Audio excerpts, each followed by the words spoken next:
நீங்கள் உங்கள் முயற்சியில் அவங்களுக்கு இப்போ பாஸ் பண்ணிட்டாங்க. சேலம் மாவட்டத்தில் தான் எங்கே இருக்குது, சேலத்தில் தோட்டக்கலை ஹார்டிகல்ச்சர் டிபார்ட்மெண்ட்டில் தான் வேக்கன்ட் இருக்குது, நீ அங்கே போய் ஜாயின் பண்ண முடியுமான்னு கேட்டாங்க. பரவாயில்ல, நான் அங்கேயே ஜாயின் பண்ணுறோம் சொல்லி அங்கே ஜாயின் பண்ண வச்சோம். அப்படி ஒரு சூழ்நிலையில் 10 வருஷம் எங்களுக்கு காலம் ஓடிடுச்சு. என் ஒய்ஃபுக்கு சரி குழந்தைகள் நம்ம அடுத்த குழந்தைகளுக்கான முயற்சியில் எடுக்கணும் அப்படின்ற முயற்சி எடுத்து பார்க்குறப்ப ரொம்ப நாள் தள்ளி தள்ளி போயிட்டே இருந்துச்சு. நாங்களும் நிறையா வைத்தியங்கள் பார்த்துட்டோம். கடைசியாக வைத்தியம் பார்க்குறது வந்து 2018 வந்து ஒரு தேனியில் வந்து ஜெயலட்சுமி மேடம் அப்படின்றவங்கள பார்க்குறோம். அவங்க இவ்வளோ நாள் வைத்தியம் பார்க்குறீங்க, என்னான்னு முழுசாக பார்க்காம நீங்கள் வைத்தியம் மட்டும் பார்த்துட்டு போய்கிட்டு இருக்கீங்களே, இது முழுமையாக பார்க்கணும் அப்படின்னு சொல்லி ஒரு ஹார்மோன் டெஸ்ட் எடுங்க. ஃபஸ்ட்டு உங்கள் பாலிகள்ட்டுக்கு ஹார்மோன் டெஸ்ட் எடுத்தால் தான் உங்களுக்கு உண்மை நிலவரம் தெரிய வரும் அப்படின்னு சொல்லி ஹார்மோன் டெஸ்ட் எடுக்க வைக்கிறாங்க.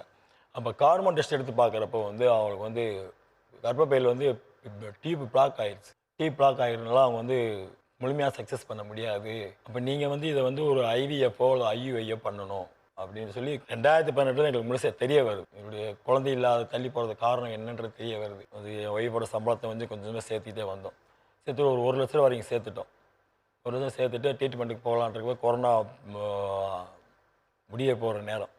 இருமா லாக்டவுன் ஆரம்பினாலும் பஸ் போக்குவரத்து கிடையாது, நீ வந்து ஹாஸ்டல் அங்கே இருக்க ஹாஸ்டலில் இரு, நான் வந்து பஸ் போக்கு ஆனப்புறம் வந்து உன்னை பிக்கப் பண்ணிக்கிறேன் அப்படின்னு சொல்லிட்டு விட்டுட்டு வந்துட்டேன். அடுத்த 7ஆம் தேதியிலேருந்து பொது போக்குவரத்து செயல்படும் சொல்லிட்டாங்க. அதுக்கு அடுத்த வாரம் வர்றாங்க.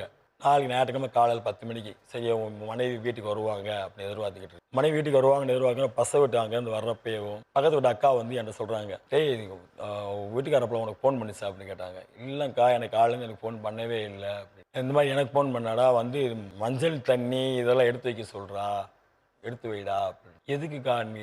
இல்லை, உன்னை எடுத்து வைக்க சொன்னா எடுத்து வச்சு அவங்க அப்பா அம்மா வந்துட்டாங்களா அப்படின்னு கேட்குறாரு. இல்லையே, அவங்க யாரும் வரவே இல்லையே அப்படின்னு சொல்லிக்கிற நேரத்தில் அவங்களும் 2 பேரும் அப்பா அம்மாவும் 2 பேரும் வந்துட்டாங்க. வந்து என் வீட்டு வாசலில் நிற்கிறாங்க. இந்த அக்காவும் நிற்கிறாங்க. நிற்கிறப்ப 10 மணிக்கு கேட்டால் பஸ் வந்துருச்சு. எங்கள் ஊர் பஸ் வருது. அந்த பஸ்ஸில் இறங்கி வர்றாங்க.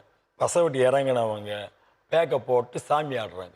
சாமி ஆடி இவங்க மஞ்சள் தண்ணி கரைச்சி ஊற்றுறாங்க, எல்லாம் பண்ணுறாங்க.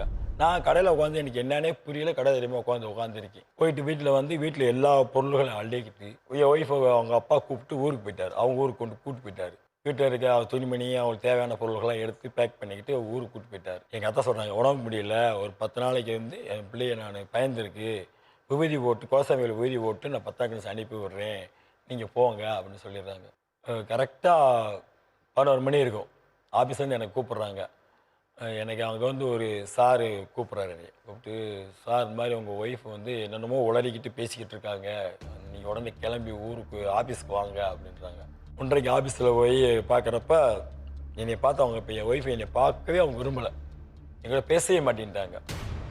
என்னை பார்த்து என்னை பார்த்தோன்னே நீ வெளியே போக சொல்லுங்கள், அவங்களை வெளியே போக சொல்லுங்கள், அவங்களை வெளியே போக சொல்லுங்கன்றாங்க.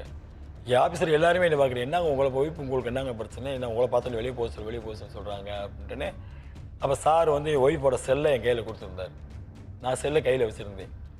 செல்லை வாங்கி கொடுங்க, எனக்கு செல்லை வாங்கி கொடுங்க, ஏடிஎம் கார்டு அவங்ககிட்ட இருக்குது, ஏடிஎம் கார்டை வாங்கி கொடுங்க அப்படின்னு கேட்குறாங்க. ஏடிஎம் கார்டு வாங்கி கொடுக்குவா சார்? என்ன சார் அப்படின்னு. நான் ஏடிஎம் கார்டெலாம் கொண்டு வரல சார், நான் அது வீட்டில் இருக்கேன், நான் கிளம்புற அவசரத்தில் நான் வந்துட்டேன், நான் ஏடிஎம் கார்டு வீட்டில் தான் சார் இருக்குது, அவங்களோட ஏடிஎம் கார்டு எல்லாம் அங்கே தான் இருக்குது அப்படின்னு சொல்கிறேன். இல்லை, ஏடிஎம் கார்டு வாங்கி கொடுங்க அப்படின்னு. சரிம்மா, வீட்டில் ஏடிஎம் கார்டு வீட்டில் இருக்கா, நீ கிளம்பி அவர் கூட போமா அப்படின்னு சொல்கிறாங்க.